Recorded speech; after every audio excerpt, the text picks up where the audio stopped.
Biang kerok atau pelaku pengeroyokan yang menewaskan dua debt collector atau mata elang di Kalibata, Pancoran, Jakarta Selatan, Kamis 11 Desember ternyata anggota polisi. Pelakunya 6 polisi yang bertugas di Mabes Polri. Kabid Humas Polda Metro Jaya Kombes Pol Budi Hermanto menjelaskan kasus ini bermula dari ketidakpuasan 6 anggota Polri terhadap penarikan sepeda motor milik salah satu rekannya. Motor milik tersangka AM dihentikan oleh pihak mata elang. Kuncinya lalu ditarik membuat anggota polisi itu tidak terima. Ternyata di belakangnya ada rekan AM mengendarai mobil. Terjadi cekcok antara mata elang dan AM, kemudian rekannya turun dari mobil dan membantu. Sehingga terjadi penganiayaan pengeroyokan yang mengakibatkan korban meninggal dunia. Dua korban disebut diseret ke pinggir jalan dan dipukuli. Satu korban meninggal di lokasi sedangkan rekannya meninggal di rumah sakit. Berdasarkan visum luar, korban mengalami luka akibat pukulan benda tumpul atau tangan kosong, tanpa indikasi penggunaan senjata berbahaya. Budi menambahkan penarikan dilakukan karena motor milik AM sudah menunggak. Namun, nilainya Budi mengatakan masih mendalami termasuk surat-suratnya. Terkait peran masing-masing, polisi juga masih mendalami mengingat status tersangka baru dilakukan 1 kali 24 jam. Budi menekankan bahwa praktik penarikan kendaraan di jalanan oleh pihak ketiga atau debt collector tanpa prosedur administrasi yang tepat bukanlah tindakan yang dianjurkan. Ia mengingatkan bagi seluruh lembaga pembiayaan untuk menertibkan SOP penarikan kendaraan dan memberikan peringatan secara resmi kepada customer. 6 tersangka yang merupakan anggota Satuan Pelayanan Markas atau Yanma Mabes Polri, yakni berinisial JLA, RGW, IAB, IAM, BN, dan AN, telah diamankan terkait dugaan pengeroyokan serta pelanggaran kode etik profesi Polri. Mereka dijerat pasal 170 ayat 3 KUHP tentang pengeroyokan yang mengakibatkan korban meninggal dunia.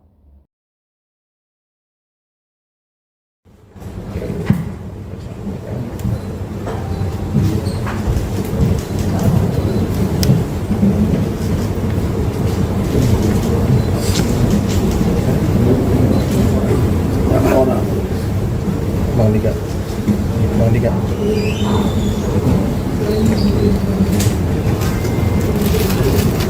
Cukup ya, teman-teman? Ya, silakan.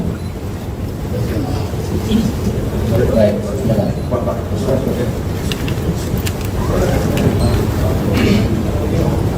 Ini para tersangka.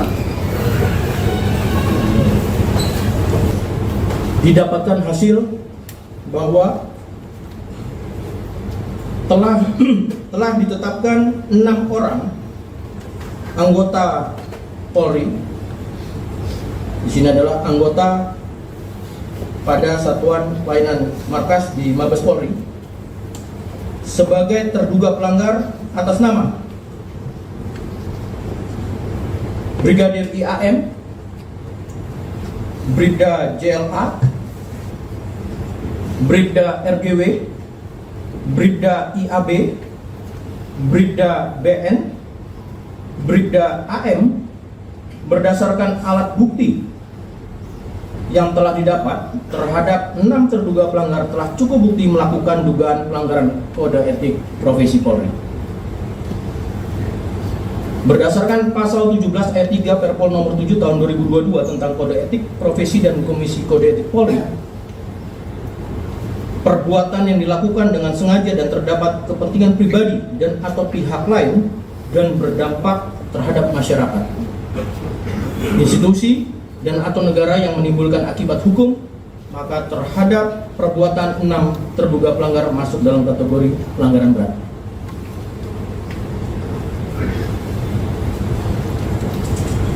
Persangkaan Pasal 13 ayat 1 Peraturan Pemerintah Republik Indonesia Nomor 1 Tahun 2003 tentang pemberhentian anggota Polri. Contoh, pada pasal 8 huruf C angka 1 Perpol Nomor 7 Tahun 2022 tentang kode etik profesi dan komisi kode etik Polri. Setiap pejabat Polri dalam etika kepribadian wajib menaati dan menghormati norma hukum. Pasal 13 huruf M Perpol nomor 7 tahun 2022 tentang Kode Etik Profesi dan Komisi Kode Etik Polri. Tiap pejabat Polri dalam etika kepribadian dilarang melakukan tindakan kekerasan, berperilaku kasar, dan tidak patuh. Mendasari hal tersebut, maka rencana tindak lanjut dari Divpropam Polri terhadap 6 terduga pelanggar akan segera dilakukan proses pemberkasan Kode Etik Profesi Polri sesuai dengan mekanisme yang ada. Terhadap 6 terduga pelanggar akan dilaksanakan sidang Komisi Kode Etik pada hari Rabu pekan depan, tanggal 17 Desember 2025. Terima kasih Mitra TV.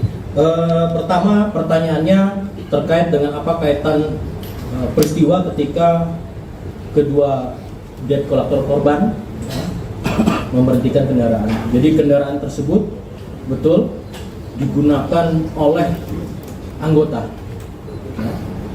sehingga inilah yang melatar belakangi terjadinya peristiwa tersebut. Kedua, dalam hal laporan tadi kami sampaikan komitmen kami ya, dengan adanya beberapa hal peristiwa atau pasca dari kejadian itu, ada kejadian Polda Metro nanti akan menyampaikan dan kemungkinan akan ada laporan atas laporannya. Sementara belum, tapi sebagai awal progres pada penanganan yang kedua korban ya, kita sudah dalam waktu 1x24 jam terus melakukan dari proses olah TKP, penyidikan dan menghasilkan dalam hal ini 6 tersangka dan juga selaras berjalan bersama dengan kode etik. Cukup. Download Tribun X sekarang, menghadirkan lokal menjadi Indonesia.